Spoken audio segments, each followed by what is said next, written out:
Bien. ¿Podría aumentarle el tamaño? ¿Puede ser? Ahí lo aumenté, ¿no se ve todavía? Ahora sí ya Sí. estoy en modo presentación. Bien. ¿Sí? ¿Se ve? Sí, sí, sí. Bien, bueno. Un poquito repasando, ¿sí? Acuérdense que la hidrología superficial hace referencia al agua que encontramos sobre la superficie terrestre y va a ser la que estén conformando los cuerpos de agua como los ríos, arroyos, lagos, lagunas, ¿sí? Todos los cuerpos de agua superficiales, tanto en estado líquido o en estado sólido, ¿sí? Como es el caso de los glaciares y los cascos polares. ¿Sí? Entonces, dentro de lo que es la hidrología superficial, acuérdense que en esta primera parte nos vamos a dedicar a esto y después, en la segunda parte de la materia, después del primer parcial, vamos a empezar a ver en detalle lo que es la hidrología subterránea, ¿sí? O lo que se conoce como hidrogeología, ¿sí?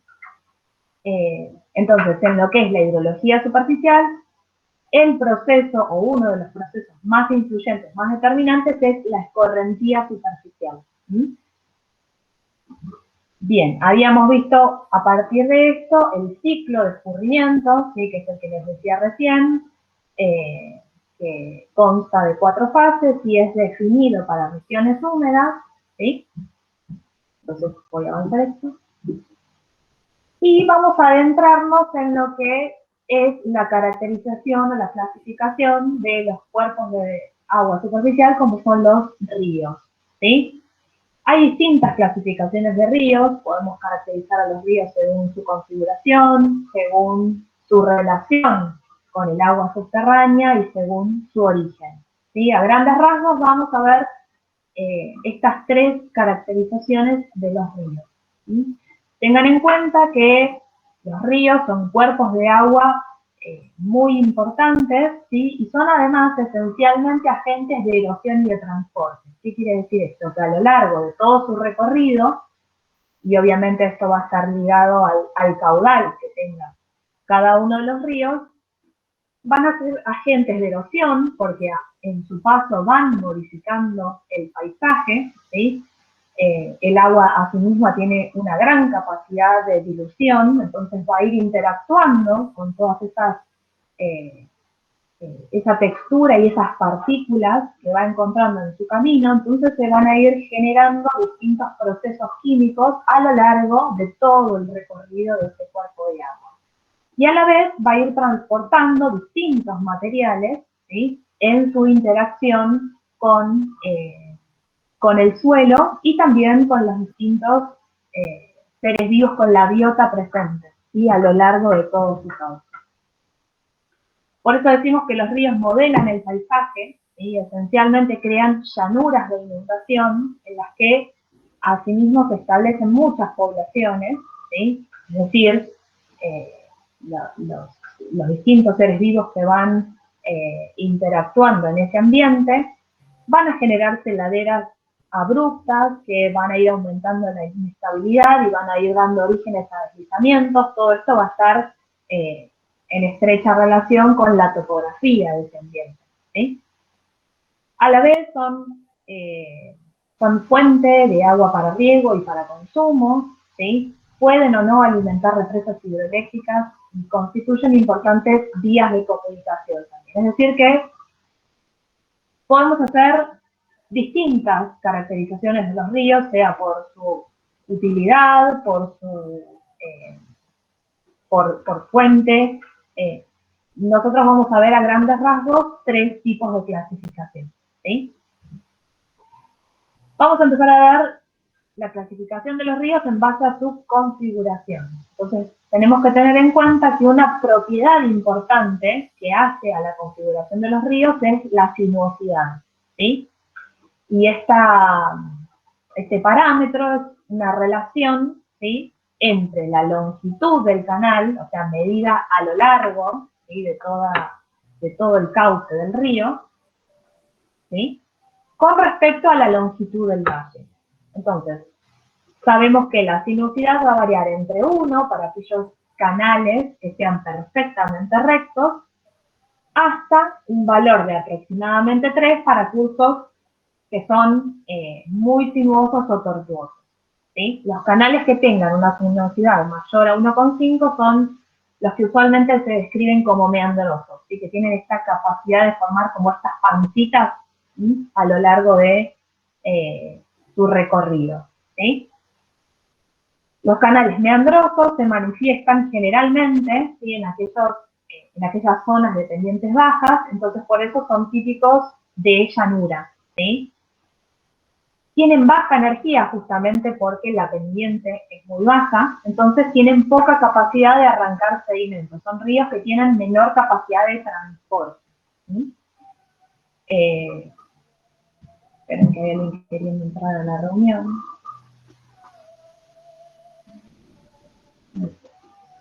Ya, vuelvo.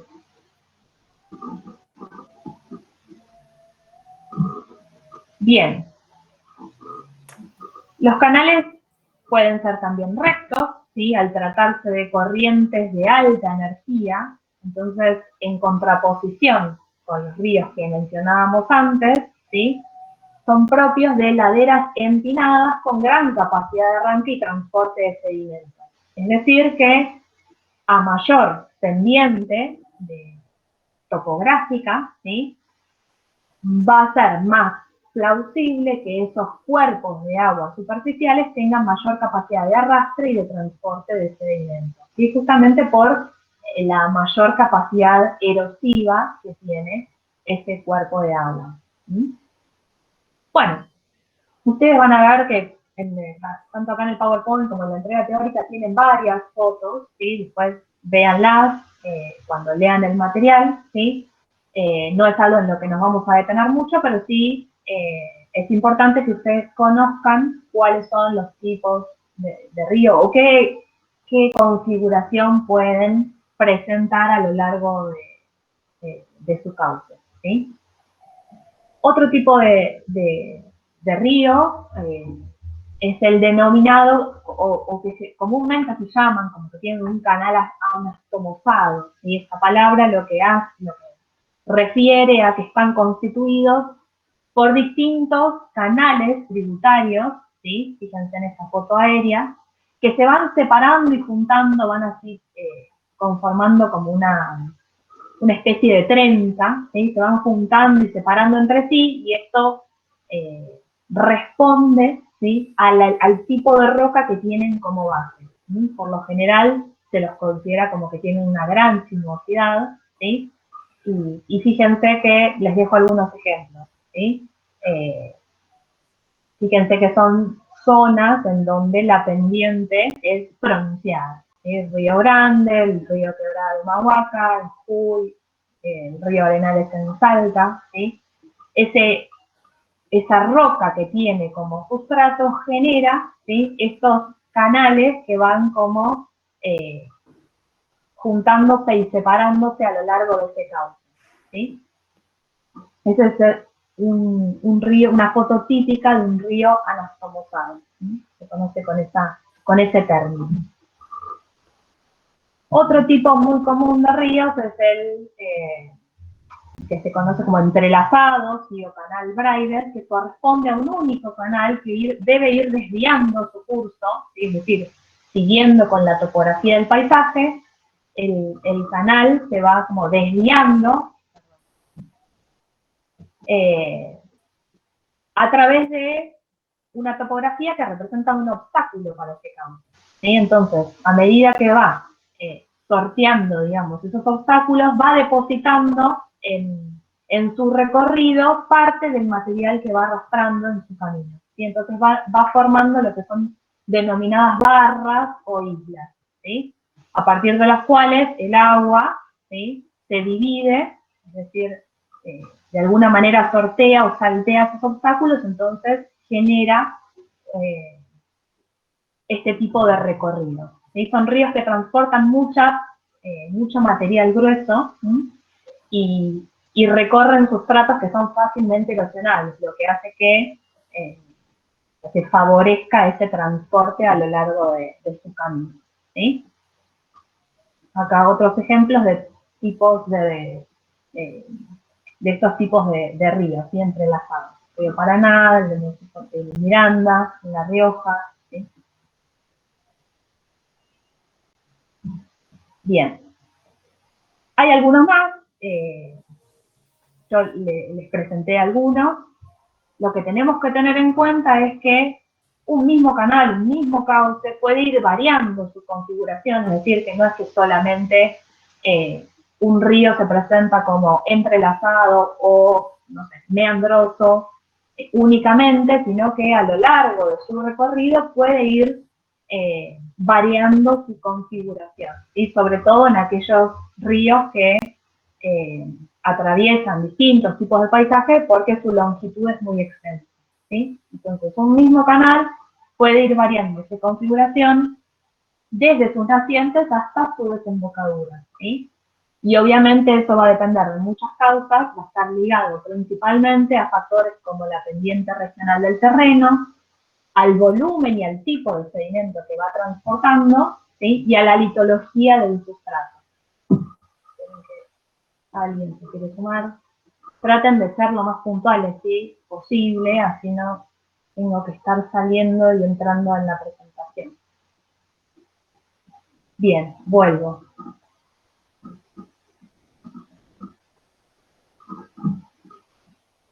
¿Hasta acá alguna duda? Lo que hicimos fue ver ahora, fue ver algunos ejemplos de la caracterización de los ríos en base a su configuración. Yo les decía que hay, a grandes rasgos, tres tipos de caracterización de los ríos, ¿sí? Una es en base a su configuración, como ya vimos, otra es la clasificación en base a la relación con el agua subterránea que vamos a ver ahora, y también al origen, ¿sí? De esos ríos. Bien, entonces, en base a la relación que tienen con el agua subterránea, ¿sí? Los ríos pueden clasificarse como influentes o efluentes. En el caso de los ríos influentes, ¿sí? Son cuerpos de agua que ceden agua al acuífero, ¿sí? Es decir, que el agua superficial alimenta al agua subterránea, ¿sí? Cuando veamos la parte de hidrología subterránea, vamos a ver que el movimiento del agua subterránea, ¿sí? Obedece a diferencias de potencial hidráulico, es decir, que tiene una dinámica muy distinta a lo que es el movimiento del agua superficial, que se mueve siguiendo la topografía del terreno, ¿sí? Entonces vamos a ver que el hecho de que el agua superficial alimente al agua subterránea o viceversa va a responder a diferencias de potencial hidráulico. Por ahora sabemos que los ríos influentes, ¿sí? Son aquellos cuerpos de agua superficiales que ceden agua al o que alimentan al agua subterránea, ¿sí? Entonces, son estos ríos los que constituyen la recarga del acuífero, ¿sí? Acuérdense, cuando la clase pasada vimos el ciclo de Hoyt, ¿sí? Que en las fases en las que empezaba la lluvia, ¿sí? Antes de que comenzara la lluvia, ¿sí? Había una disminución de esa superficie freática, ¿sí? Y que cuando empezaba a llover, esa freática empezaba a volver a su nivel inicial, ¿sí? A partir de esa entrada de agua por precipitación y esa recarga que constituía el acuífero, ¿sí? Estos ríos influentes son característicos de regiones áridas y semiáridas, ¿sí? Son más comunes, no quiere decir que no existan en ambientes templados, pero son más característicos de regiones áridas y semiáridas. Bien, ¿alguna pregunta hasta acá? No. No. Bien.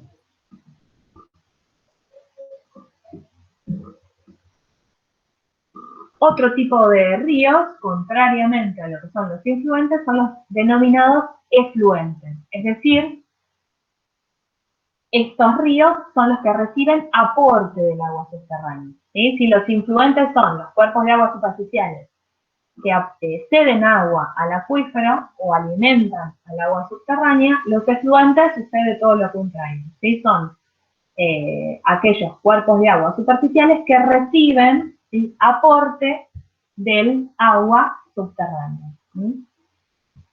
La elevación de la superficie freática, ¿sí?, o del nivel freático, en realidad vamos a ver después que hay una distinción, debe ser mayor que el nivel de la corriente. ¿Sí? Al estar la superficie freática emplazada por encima del nivel del cauce, ¿sí?, se da este alimento del agua subterránea hacia el cuerpo de agua superficial. Bien. Entonces, decimos que constituyen zonas de descarga del sistema subterráneo. ¿Sí? Entonces, en muchos casos, en épocas de falta de precipitaciones, es decir, en esos periodos que llamamos de estiaje, estos ríos mantienen su caudal base, ¿sí?, que es provisto por el agua subterránea, o sea, por esa superficie freática, ¿sí?, que alimenta a ese curso de agua aún en épocas sin precipitación. ¿Sí? Entonces, estos ríos son más característicos de regiones húmedas. ¿Sí? Bien. Como todo en la naturaleza, ¿sí?, no se presenta de una manera determinante. ¿Sí? Puede ser que haya que en algunos lugares, en ciertos ambientes, una misma corriente puede ser siempre efluente o influente.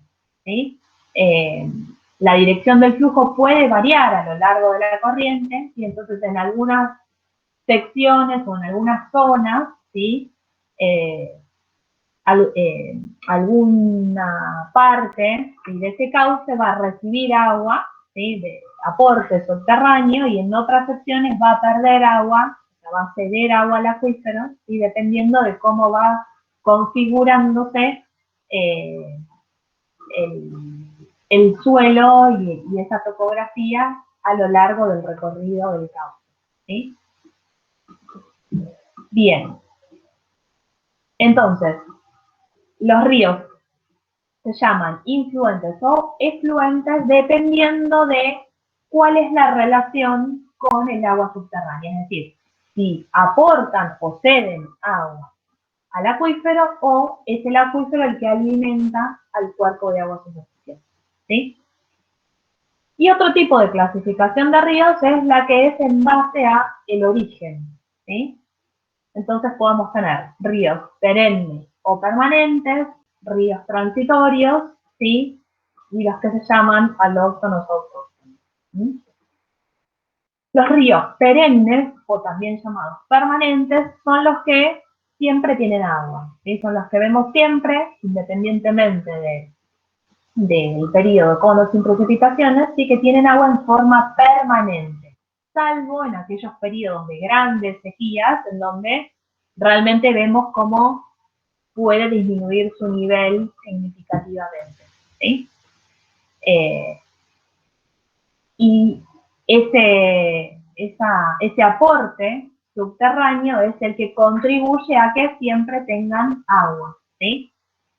Si yo digo que este tipo de ríos, llamados perennes o permanentes de acuerdo a su origen, ¿sí?, digo que llevan agua en forma permanente y que solo en periodos de una importante sequía pueden dejar de hacerlo, ¿sí?, porque en épocas sin precipitaciones son siempre alimentados por el flujo subterráneo, ¿qué tipo de río constituyen, ¿sí?, si tenemos en cuenta la relación con el agua subterránea?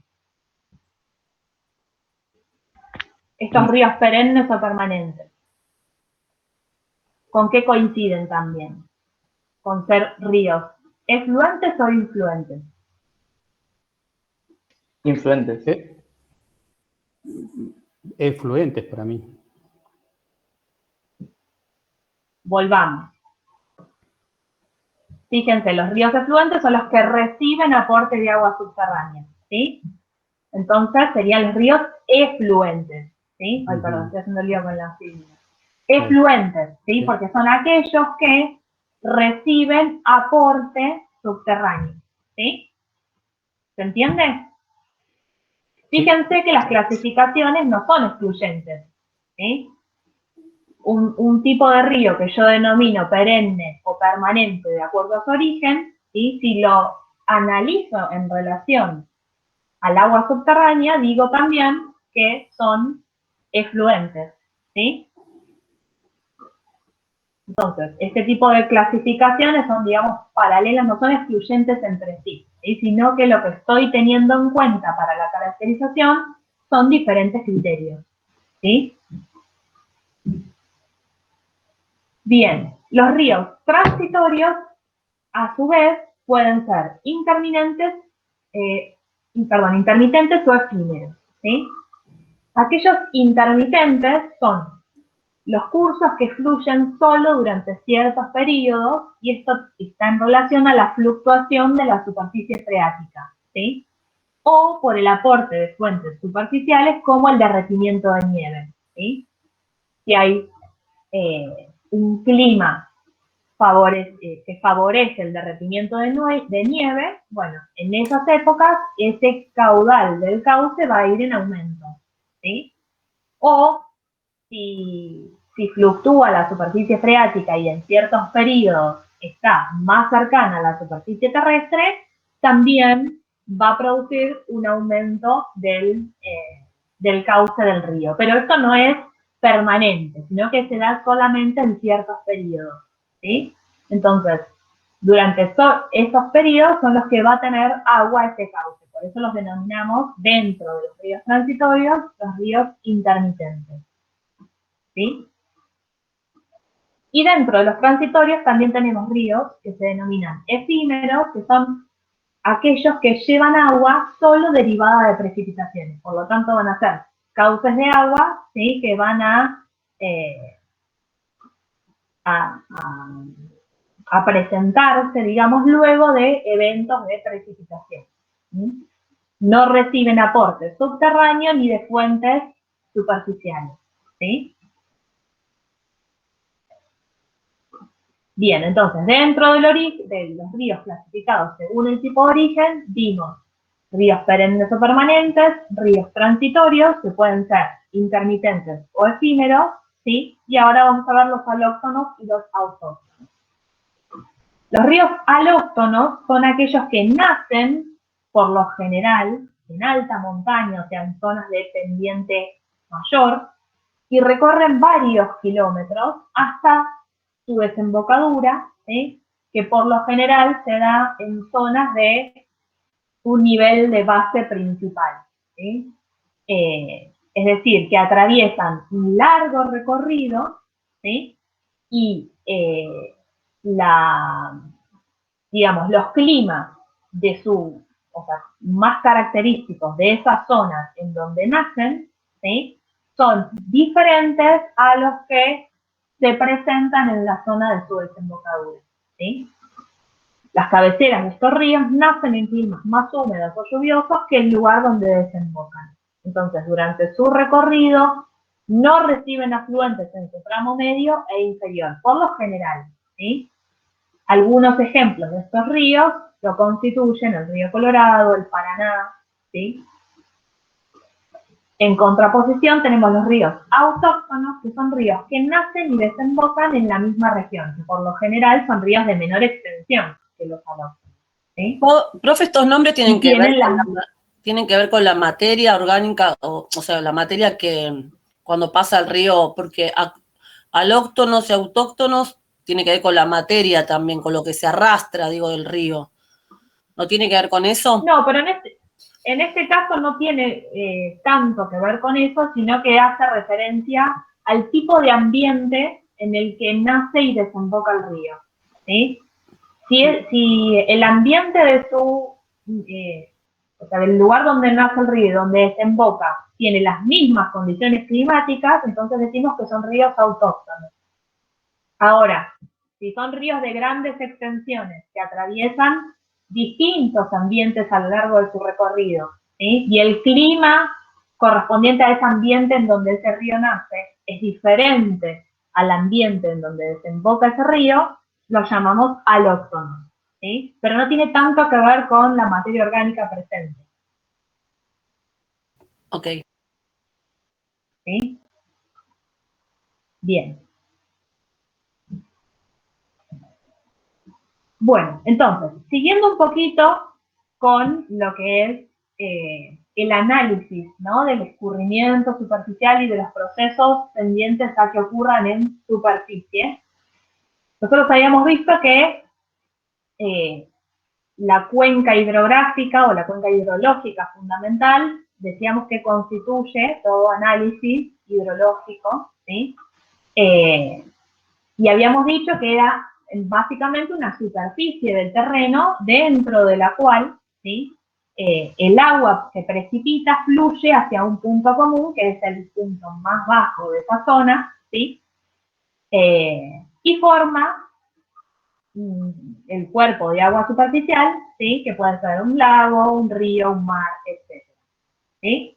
Si nosotros quisiéramos conocer cuál es el comportamiento de un sistema de drenaje, o sea, de un río principal y de sus afluentes en lo que es la extensión de una cuenca, bueno, hay distintos parámetros y características que hacen a esa cuenca que también van a tener injerencia, van a influir en lo que va a ser el proceso de escurrimiento en esa zona. ¿Sí? Yo les decía, bueno, habíamos visto en otras clases el concepto de cuenca, recién lo repasamos. Lo que tenemos que tener en cuenta es que una cuenca, ¿sí? O sea, el concepto de cuenca no solamente se haya ligado, se haya fijado solamente al área encerrada por una divisoria de aguas y a un cauce principal, ¿sí? Sino que todo ese agua que precipita, ¿sí? Y que se mueve a lo largo de ese terreno siguiendo la pendiente topográfica, ¿sí? Confluye en un punto concreto denominado sección de control o punto de concentración, que es esta zona más baja, perdón, es esta zona más baja que constituye la desembocadura, ¿sí? De la cuenca o el desagüe de la cuenca, ¿sí? ¿Por qué se sucede en este punto y no en otro? Porque es esta zona, este punto, el de menor cota topográfica, ¿sí? Tiene este punto la cota mínima del terreno dentro de toda el área, ¿sí? Puede estar ubicado en la desembocadura de un río, ¿sí? En un cuerpo de agua mayor, o bien puede confluir con otro cauce principal, ¿sí? Y son puntos en los que, si yo voy a evaluar cómo es el comportamiento del escurrimiento en ese ambiente, bueno, es un punto clave, ¿sí? Que yo tengo que tener en cuenta para ese análisis, ¿sí? Y es desde acá donde voy a analizar el movimiento del agua, los caudales, el tipo de sedimento que arrastra esa cuenca, ¿sí? ¿Qué tipo de solutos transporta, etcétera? ¿Sí? Justamente porque este es el punto más bajo y es por donde va a producirse la desembocadura de esa cuenca, ¿sí? Siguiendo con el análisis de una cuenca, ¿sí? Que yo bueno, ahora vamos a ver el tema de la división, pero digo, para poder simplificar o para poder llevar a cabo un análisis más correcto y más concreto, muchas veces, si la cuenca en estudio es muy grande, asimismo puedo dividir a esa cuenca en sus cuencas, microcuencas, ¿sí? Dependiendo del objetivo y de la extensión de ese área. Lo que tenemos que tener en cuenta es que una propiedad importante de todas las cuencas es su naturaleza jerárquica, ¿sí? ¿A qué me refiero con esto? A que cada tributario en un sistema de drenaje tiene su propia área de cuenca, o sea, su propia área de influencia, ¿sí? Que le contribuye al escurrimiento. Por lo que grandes cuencas consisten en pequeñas cuencas de tamaño menor. Es decir, una gran cuenca superficial puede ser dividida en subcuencas o microcuencas y la sumatoria de todos esos comportamientos van a hacer al al comportamiento general de esa cuenca, ¿sí? Obviamente, a mayor complejidad del sistema de drenaje, ¿sí? mayor complejidad de análisis va a tener esa cuenca en estudio, ¿sí? ¿A qué me refiero con, ahora vamos a ver lo que es el sistema de drenaje, pero tengan en cuenta que toda cuenca va a tener uno o más de uno de un río principal y todos sus afluentes, ¿sí? Que van a constituir también un alimento para ese cauce o cauces principales, ¿sí? Bien, entonces una cuenca funciona como un sistema colector de agua, ¿no? Y de solutos y de material de transporte, que van a estar encargados de recoger el agua precipitada y conducirlas a la sección de control, ¿sí? El área de cierre o la desembocadura de esa cuenca. Bien. ¿Cómo están divididas esas cuencas? Digo, cada cuenca. ¿Cómo hago yo para trazar una cuenca? ¿Sí? Para decir, bueno, establezco que toda este área representa una cuenca. Bueno, primeramente, tengo que tener en cuenta que las cuencas se dividen, ¿sí? Por una divisoria superficial, ¿sí? Que esa divisoria superficial va a estar constituida por la divisoria de agua, ¿sí? Es decir, que dentro de toda esta área, ¿sí? Los puntos más altos, ¿sí? de todo este límite que tiene esta cuenca, y todo el agua que drena va a ir hacia el interior de esta cuenca, ¿sí? Es decir, que de este límite para un lado, ¿sí? Va a ir el agua hacia otra cuenca adyacente, ¿sí? Y todo lo que suceda dentro de esta divisoria, ¿sí? Todo el agua que caiga dentro de este área va a ir hacia adentro en esta cuenca. Va a ir recorriendo toda la superficie, ¿sí? Hasta desembocar en los puntos más bajos que van a constituir el o los cauces principales de esta zona, ¿sí? De esta cuenca hidrográfica. Entonces, esta divisoria va a estar dada por puntos de máximas alturas, ¿sí? que van a dividir el escurrimiento de agua hacia uno u otro lado. ¿Sí? ¿Se entiende? Fíjense, sí, en este esquema simple, lo que está trazado en azul sería el cauce principal, el río principal de esta cuenca, ¿sí? Los cauces secundarios son esas que parecen como venitas en celeste, ¿sí? Son todos cauces secundarios que alimentan a este cauce principal. ¿Sí? La divisoria de aguas es, bueno, la que constituye el límite, ¿sí? De esta cuenca de drenaje. Y el perímetro sería el largo de toda esta divisoria. ¿Sí? Ahora vamos a ver. Entonces, los criterios para trazar una línea divisoria. Bueno, primeramente tenemos que contar con un plano con curvas de nivel, ¿sí?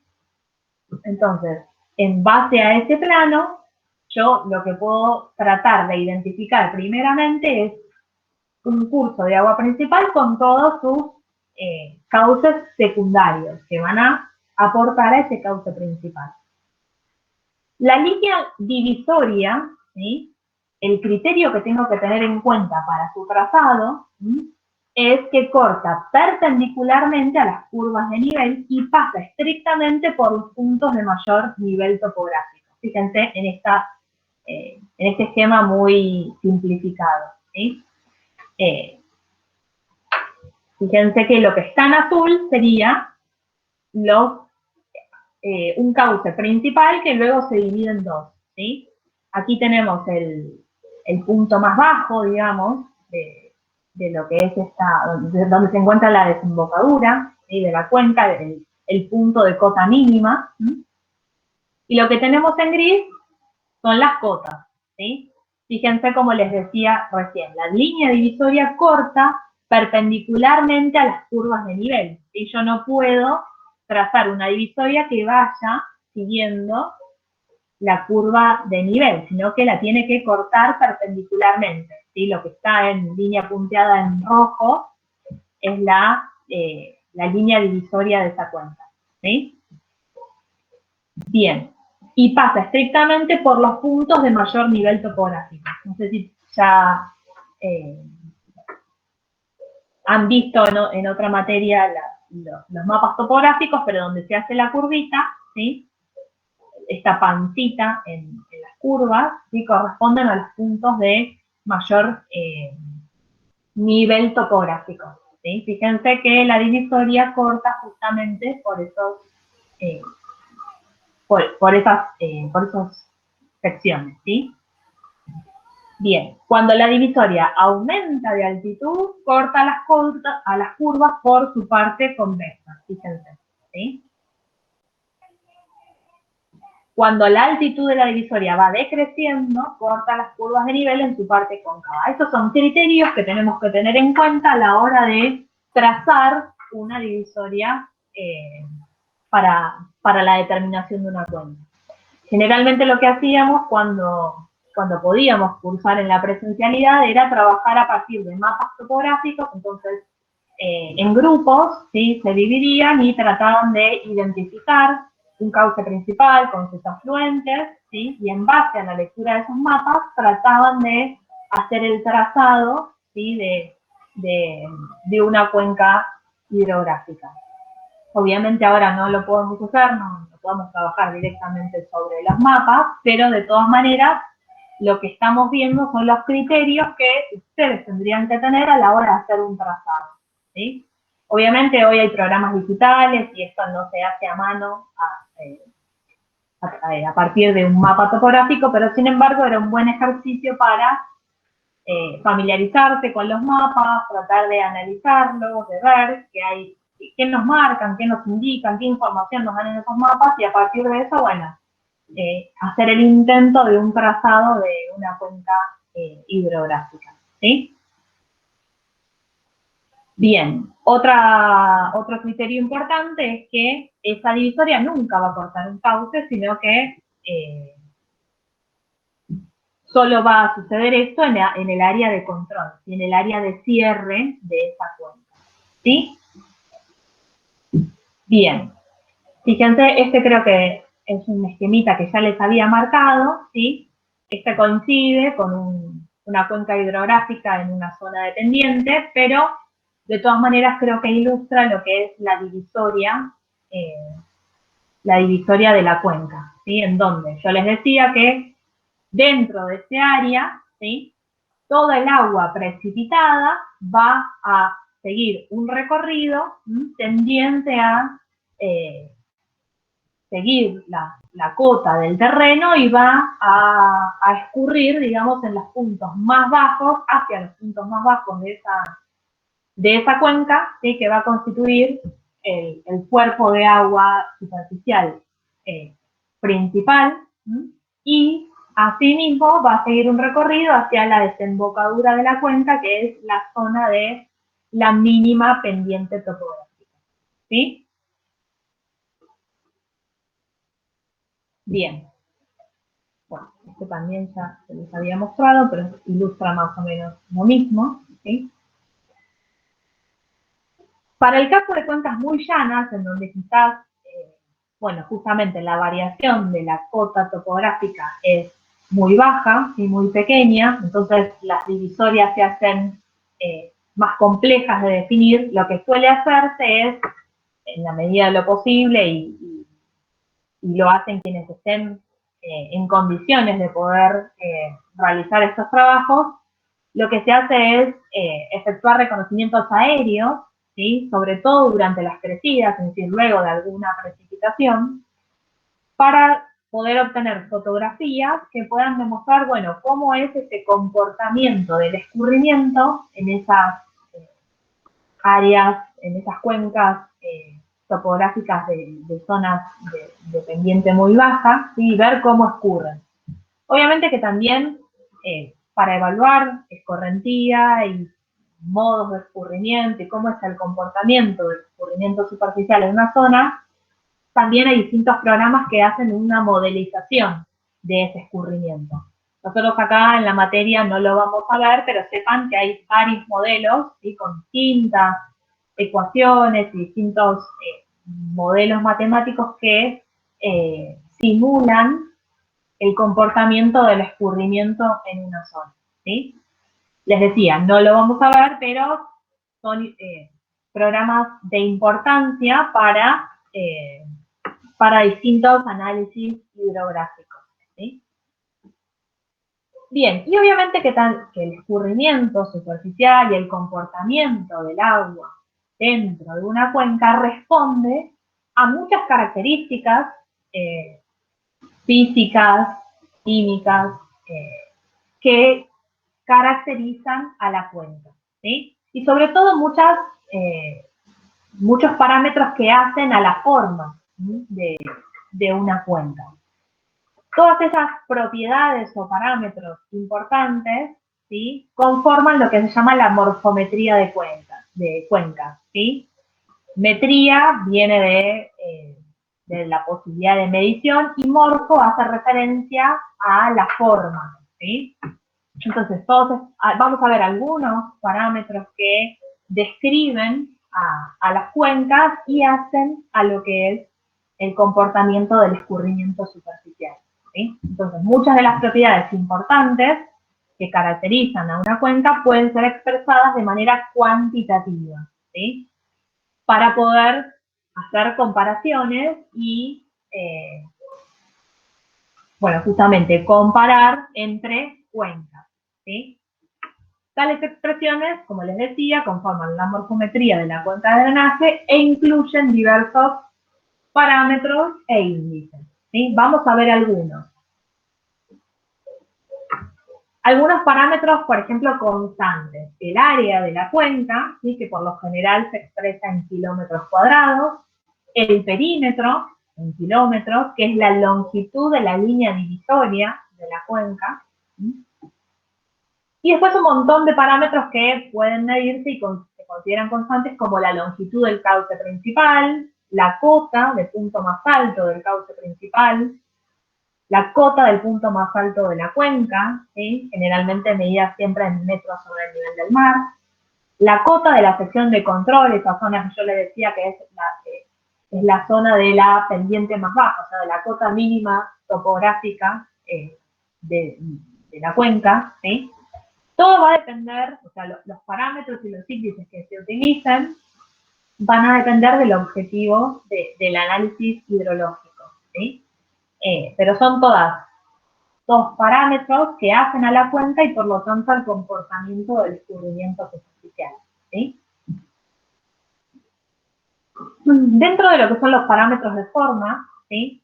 La forma de la cuenca, que a priori podríamos pensar que es un aspecto cualitativo, ¿sí? Puede ser caracterizada a través de diversos índices que pueden calcularse, ¿sí? Uno de esos índices es el índice de compacidad de Gravelli, que lo que hace es decir, representa un índice que relaciona el perímetro de la cuenca con el perímetro de un círculo, ¿sí? Es como que hace una relación, una comparación entre lo que es el perímetro de la cuenca que se está analizando con respecto a un círculo de igual área. Es adimensional, como todo índice, por lo cual no tiene unidades, ¿sí? Y esta es la forma que estableció este señor Gravelio, ¿sí? Que es quien determinó la forma de calcular este índice, ¿sí? Entonces estableció distintas clases de acuerdo al valor que me da este índice de compacidad. Fíjense que puede variar de 1 a casi 2, ¿sí? 1,51 a 1,75. Entonces, estas distintas clases de 1 a 3, ¿sí? Que va de 1 de lo que es la casi redonda a oval, ¿sí? Hasta 3, que es la más oval a rectangular, ¿sí? Fíjense. En este caso, el índice de compacidad igual a 2 me da una idea de que es un poco más alargada que esta que tiene un índice de compacidad menor, ¿sí? Que parece ser como más redondita. Obviamente que en el terreno las formas pueden ser mucho más complejas, entonces por eso es que necesitamos de índices que de alguna manera me establezcan una forma de caracterizar esa cuenca que no sea de una forma cualitativa para poder establecer, ¿sí?, cómo va a ser el comportamiento del escurrimiento, ¿sí? Entonces les decía, fíjense, en la cuenca de un índice de compacidad mayor, ¿sí?, casi 2, es una cuenca como un poco más alargada que la de menor índice, ¿sí? ¿Qué me quiere decir esto? Toma relevancia el tiempo de concentración. El tiempo de concentración es el tiempo que toma el agua precipitada para llegar desde los límites de la cuenca al punto de salida, al punto más bajo de la cuenca, ¿sí? Fíjense, ¿dónde va a tener mayor tiempo de concentración, ¿sí?, el agua? En una cuenca con índice de compacidad 1 o 2. A mayor Kc, o sea, esta cuenca, ¿sí?, mayor va a ser el tiempo de concentración. ¿Por qué? Porque tiene un mayor recorrido el agua por hacer en esta cuenca que en esta, al ser más, digamos, redondita, ¿sí?, como más compactada. En el caso del mayor Kc, ¿sí?, la cuenca es más alargada, entonces tarda más tiempo en llegar a la sección de control ese agua que escurre por ese área, ¿sí?, porque recorre mayores distancias, ¿sí? A menor Kc, el tiempo de concentración de ese agua va a ser menor. La cuenca es más circular, entonces toma menos tiempo en llegar a la sección de control. ¿Y esto para qué me sirve saberlo? Bueno, en primer lugar es un índice que, a grandes rasgos, lo que siempre decimos, nos ayuda a comparar entre cuencas, comparar ese comportamiento, entonces decir, bueno, obviamente hay muchas más variables y parámetros que caracterizan ese escurrimiento, entonces yo no puedo quedarme solo con un índice. Pero a priori, una cuenca que tiene un mayor índice de compacidad, ¿sí?, es una cuenca que tiene posibilidades de tener o es menos vulnerable, por ejemplo, a una crecida, ¿sí? En una lluvia, en un evento de precipitación más intensa, ¿sí?, en donde llueve mucho en muy poco tiempo, ¿sí?, esta cuenca de menor índice, que es más compactada, tiene una mayor posibilidad de sufrir una crecida que esta. ¿Por qué? Porque acá el agua llega mucho más rápido a esa sección de control, ¿sí? Tiene menos tiempo de escurrir que en esta, ¿sí?, en la que tienes un índice de compacidad mayor. ¿Se entiende? Entonces, el índice de compacidad o de Gravelius es un índice que que da una idea, ¿sí?, de la vulnerabilidad de la crecida que puede llegar a tener esa cuenca de estudio, ¿sí? Otro índice que está relacionado también con la forma de la cuenca es el factor de forma de Horton, que también es otro índice, ¿sí?, otro índice adimensional. Lo que hace es relacionar el ancho medio de la cuenca con la longitud de la cuenca, ¿sí?, en esta ecuación. Y también, al ser un índice que evalúa la forma de la cuenca, me da una idea del tiempo de concentración del agua en esa cuenca. Entonces, a mayor valor del índice, más achatada es la cuenca, y cuanto más achatada sea la cuenca, menor tiempo de concentración del agua va a producirse, ¿sí?, en esa cuenca. Fíjense que así como para el otro índice, acá también hay una clasificación en base a los valores que me da ese índice, ¿sí? Entonces define el factor de forma, que va desde los valores más bajos, que corresponden a una cuenca poco achatada, hasta valores mayores que definen a una cuenca moderadamente achatada. Cuanto más achatada es la cuenca, o sea, a menores valores del índice, a mayor valor del índice, cuanto más achatada es la cuenca, menor va a ser el tiempo de concentración y por lo tanto más vulnerable a la crecida va a ser esa cuenca según este índice. ¿Sí? El factor de forma de Horton. ¿Sí? ¿Alguna duda hasta acá? Estamos viendo distintos parámetros, ¿sí? Que me dan información de la cuenca y me dan una estimación, me ayudan a realizar una estimación de cómo va a ser el comportamiento del agua en ese área, en esa cuenca de drenaje. Otro parámetro que podemos calcular, ¿sí? y que tiene influencia para nuestra cuenca es la pendiente media, ¿sí? Pendiente media que la podemos calcular como el cociente entre la diferencia entre las cotas, o sea, la cota máxima menos la cota mínima de la cuenca, y dividirla por la mitad del perímetro, ¿sí?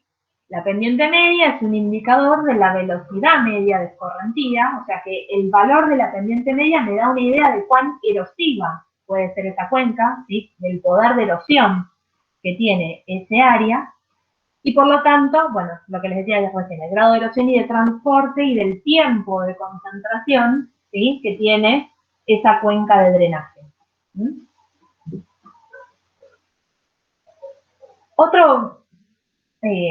Otra particularidad, otra característica de la cuenca, que ya lo venimos nombrando, es el sistema de drenaje, ¿sí? ¿Qué es el sistema de drenaje? Hace referencia a la distribución de los distintos cauces, los distintos canales que conforman la red de drenaje, ¿sí? Tenemos una forma de caracterizar a este sistema de drenaje. Obviamente, cuantos más cauces secundarios, ¿sí? haya presentes en una cuenca, mayor complejidad, ¿sí? va a tener esa cuenca. Entonces, ¿cómo caracterizamos ese sistema? A través de un orden de drenaje, ¿sí? El orden de drenaje lo que hace es expresar la relación jerárquica entre segmentos de drenaje. Acuérdense que yo les decía que de acuerdo a la complejidad de la cuenca podemos ir subdividiendo a esa cuenca en distintas subcuencas o microcuencas. Lo mismo podemos hacer con los distintos cauces que se encuentren presentes en la cuenca, ¿sí? Podemos establecer un orden de jerarquía que de alguna manera me ordene ese sistema de drenaje y me permitan evaluar el comportamiento de todos esos cursos de agua, ¿sí? en el área de la cuenca. Entonces, esquemáticamente lo veo así. Obviamente esto es muy simplificado, ¿sí? Es una representación muy simple de lo que sería la jerarquización, pero fíjense que en distintos colores vamos, acá digo, se ve representados los distintos órdenes, ¿sí? del sistema de drenaje. Ahora vamos a ir viendo cómo llegar a estos valorcitos, ¿sí? ¿Cómo establecer este orden? Les decía que expresa la relación jerárquica entre los distintos segmentos de drenaje. Obviamente hay varios sistemas de ordenamiento. Yo les voy a presentar solamente uno, como para que tengan una idea de cómo se establecen, ¿sí? Pero hay distintos criterios, obviamente. El criterio de Horton-Strahler es uno de los que se usa con mayor frecuencia, pero obviamente existen otros. Entonces, el primer paso es, a los segmentos de primer orden, o sea, los que van a ver con orden 1, son aquellos que no tienen tributarios, es decir, que son cursos de agua que no tienen ningún afluente, o sea, ningún otro cuerpo de agua que esté alimentándolo, ¿sí? Entonces, fíjense que son como de los más externos, ¿sí? Siempre tengan en cuenta que para establecer el sistema de drenaje, el ordenamiento, siempre empezamos como de las márgenes hacia adentro, ¿sí? Entonces, a todos aquellos cursos de agua que no tienen tributarios, ¿sí? Les establecemos el orden 1, ¿sí? Como primer paso. Bien. Los segmentos de segundo orden, o sea, de orden 2, son aquellos que se forman por la unión de dos segmentos de primer orden. Es decir, que en la unión de dos segmentos de orden 1, ¿sí? Aguas abajo va a cambiar el orden hacia el orden 2. Fíjense, en la unión de dos órdenes, ¿sí? De dos cauces de orden 1, aguas abajo tengo uno de orden 2. Lo mismo para estos cauces, ¿sí? En la conjunción de dos órdenes de orden 1, aguas abajo sigue orden 2, ¿sí? ¿Qué pasará en los segmentos de orden 3? ¿Sí? Los de tercer orden van a estar formados por la unión de segmentos de segundo orden y así sucesivamente. Fíjense, en estos que les mostraba recién. Dos órdenes de orden 1 me dan un cauce de orden 2, ¿sí? Lo mismo pasaba acá, y en la unión de dos órdenes, ¿sí? Número 2, aguas abajo, se pone el de nivel siguiente, ¿sí? El orden 3, lo mismo acá, ¿sí? Y lo mismo va a pasar, así sucesivamente, en este orden aguas abajo que sucede acá, en la unión de dos cauces de orden 3, ¿sí? Aguas abajo sigue como orden 4. En este caso, en esta representación simple, yo digo que el orden general de la cuenca es orden 4. Cuanto mayor sea el orden de la cuenca, obviamente mayor va a ser la complejidad del sistema de drenaje y mayor va a ser el potencial erosivo de esa cuenca, ¿sí? Cuando confluyen dos segmentos de diferente orden, por ejemplo, tengo la unión de un orden 2, ¿sí? Y un orden 3, el que prevalece aguas abajo es el de mayor orden, ¿sí? El resultante aguas abajo retiene el mayor de los dos órdenes. A ver si hay uno acá. Por ejemplo, acá tengo un orden 3 y acá un orden 1. Este orden 1 no hace que aguas abajo se transforme en 4, ¿sí? Se va a transformar en 4 cuando haya dos órdenes de orden 3, ¿sí?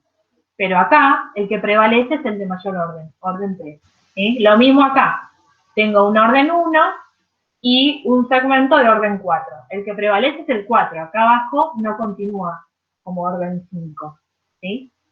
Solamente hay cambio de nivel o número de orden cuando hay una unión de dos cauces con el mismo número de orden, ¿sí?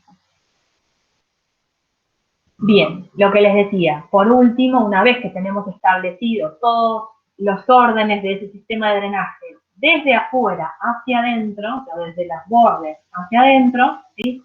El mayor orden corresponde al orden general de la cuenca. En este caso les decía que es una cuenca de orden 4. Las posibilidades son muchas, ¿sí? No todas las cuencas, por más que tengan el mismo orden, van a ser iguales, ¿sí? Por lo general el orden varía entre orden 1, ¿sí? Que es un río que no tiene afluentes, hasta un orden 12, ¿sí? Que es hasta ahora, digamos, el mayor orden de la cuenca establecido, ¿sí? Que pertenece al río más importante a nivel mundial, que es el río Amazonas. O sea, la desembocadura del río Amazonas tiene un orden 12, ¿sí? Que es el de mayor complejidad existente, ¿sí? ¿Alguna pregunta hasta acá? No, se reentendió. No, profe. Bien. Otro parámetro que está relacionado con el sistema de drenaje es la densidad de drenaje, ¿sí? Y es una propiedad bastante importante porque refleja también la fuerza erosiva que puede tener una cuenca, ¿sí? Lo que hace es relacionar la longitud total de los cauces de agua, de los cuerpos de agua, ya sea el curso principal y sus afluentes, con el área de toda esa cuenca, ¿sí? Entonces, hay una clasificación que va de densidades bajas, con valores de esta propiedad menor a 1, hacia valores muy altos, ¿sí? Que están representados por valores mayores a 3. O sea, una densidad de drenaje mayor a 3. ¿Qué pasa cuando tenemos valores bajos, ¿sí? De la densidad de drenaje? Los materiales de ese terreno son muy resistentes, son suelos muy permeables y de pendientes suaves, por lo general, ¿sí? Contrariamente, a mayores densidades de drenaje, ¿sí? Los materiales de ese ambiente suelen ser más erosionables, los suelos tienden a ser más impermeables, con pendientes fuertes, ¿sí? Y escasa cobertura vegetal. Es decir, que a mayores valores de la densidad de drenaje, que se corresponde con esto, ¿sí? A mayor, sí, ustedes tengan en cuenta que la densidad de drenaje relaciona la cantidad total de cauces con el área de la cuenca, ¿sí? Si yo en una misma área, en vez de 4, tendría un valor de orden de 8, ¿sí? Sería mucho más, tendría una cuenca con un potencial mucho más erosivo, ¿sí? Que a menor cantidad de cauces, ¿sí? ¿Se entiende? Entonces, cuanto más cauces tenga en un área, ¿sí? Mayor complejidad va a tener ese sistema de drenaje. Y eso va a hacer que tenga un potencial erosivo mucho más importante, ¿sí?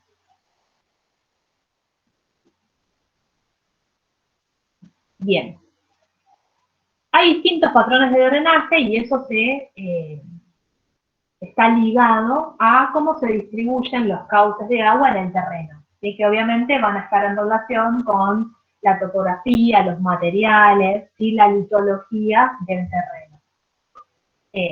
No vamos a entrar en grandes detalles, pero sí se las muestro acá como distintas posibilidades de distribución de ese drenaje en el terreno. Dendrítica, ¿sí? Haciendo referencia a la morfología de las dendritas. Más rectangular, fíjense que de alguna manera son como cauces más rectos. Radial, ¿sí? Fíjense que van formando una especie de una conformación radial, centrípeta, ¿sí? Enrejada, paralela, anular. Bueno, hay distintas clasificaciones según cómo se va distribuyendo esos cauces de agua en el terreno, ¿sí? Algunas pequeñas referencias. Dendrítico, como les decía, se caracteriza por la disposición de la red de drenaje con forma similar a las nervaduras de una hoja. Y esto es más común o más propio de zonas con rocas de resistencia mayormente uniforme y que se disponen horizontalmente. Tengan en cuenta que, como les decía, eso va a tener que ver con la conformación de ese paisaje, ¿sí? Con la litología de ese terreno. Los patrones de drenaje de forma de enrejada o reticulada tienen que ver con tributarios, o sea, cauces de corta longitud y que se van disponiendo en ángulo recto con el cauce principal. Y, bueno, obviamente reflejan la estructura, el control estructural predominante en ese paisaje, ¿sí? Bueno, el rectangular, el paralelo, si quieren después lo pueden leer, no vamos a entrar en mayores especificaciones con respecto a esto. Sí me interesa dejarles presentados que tienen distintas conformaciones. ¿Sí? ¿Alguna duda hasta acá? No, profe, todo No, claro. profesora, está bien. Bueno, aprovecho y les quiero contar, yo ayer les mandé el primer trabajo práctico a través de Google Formularios.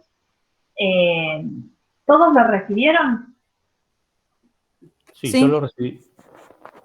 Sí, sí. Bueno, Sí, sí. perfecto. En Sí. la medida de lo posible, yo les sugiero, como vamos a empezar a avanzar con los temas, que esto traten de resolverlo en lo posible, en lo que queda en este tiempo de clase, y traten de resolverlo para el jueves que viene.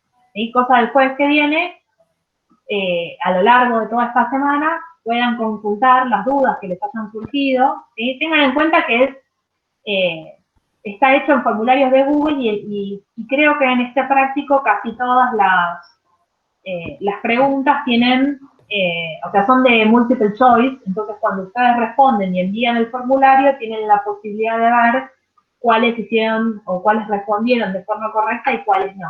¿Sí? No sé si, creo que no en todos los prácticos sucede, pero en este creo que sí. Así que tienen la posibilidad de una corrección rápida y siguiendo con eso, la posibilidad de ver en dónde se equivocaron y así consultar cuál es el error o qué es lo que ustedes no terminaron de comprender. Les sugiero que lo hagan como para aprovechar el resto de la clase en el tiempo que queda, ¿sí? Para también después empezar con la lectura de la nueva entrega que les voy a enviar, ¿sí? Y el nuevo práctico que va a estar relacionado con estos aspectos de hidrología superficial. La clase que viene vamos a empezar con lo que es aforo, ¿sí? Que es la medición de caudal propiamente dicho, ¿sí? ¿Alguien me iba a decir algo? Me pareció escuchar que alguien activaba el micrófono. Perdón, profe, ¿qué dijo del práctico del Sí. primero? Que no escuché bien. El que mandó... El primer práctico que se les mandé ayer, les preguntaba si todos lo habían recibido. Sí. Y que, bueno, les explicaba cómo estaba configurado, que es en Google Formularios, que la mayoría de las preguntas tienen la posibilidad de responder en formato choice, entonces que a ustedes al momento de resolverlo y entregarlo, tienen la posibilidad de ver en el momento, bueno, cuáles fueron las respuestas correctas y cuáles fueron los errores si los hubiera.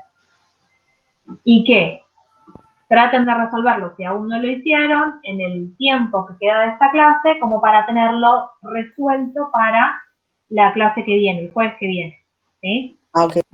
Porque ya el jueves que viene vamos a empezar con aforo. Y además, en estos días también les voy a mandar un segundo práctico que también va a estar hecho en formularios de Google relacionado con estos temas que estuvimos viendo de hidrología superficial y de parámetros de cuencas superficiales, ¿sí? Una consulta, ¿es por tiempo el formulario Sí. o se puede acceder? No es por tiempo, no, son prácticos, ¿sí? En vez de yo enviarles un Word con ejercitación, la forma que encontramos este año para hacerlo, para que ustedes también tengan una resolución, mejor dicho, una corrección más rápida, es vía formularios de Google, pero no es una evaluación, simplemente es un práctico que sí tienen que resolverlo como para seguir con la regularidad de la materia, y porque también me da una idea a mí de, bueno, quiénes siguen adelante con la materia y quiénes no, y también para ustedes para una ejercitación, ¿no? Para una práctica de todos estos conceptos que a lo largo de estas clases vemos de manera teórica, ¿sí? Buenísimo, genial. Si yo no quise acceder porque Pero una vez que accedía ya después no podía acceder más. No, por eso no se preocupen, eso solamente va a pasar cuando estemos en los parciales, ¿sí? Pero después en los prácticos no. Si bien pueden tener la misma metodología, o sea, resolverse a través de formularios de Google, estos son prácticos, ¿sí? Son ejercicios para que ustedes practiquen. Así que no pueden empezarlo y terminarlo en otro momento, siempre y cuando no lo envíen. Si lo envían no hay problema, me avisan y lo pueden terminar, ¿sí? No, Vale. Esto no es un examen, sino es un práctico. Listo, genial. Bueno, entonces por hoy terminamos con la teórica, sí les pido que, bueno,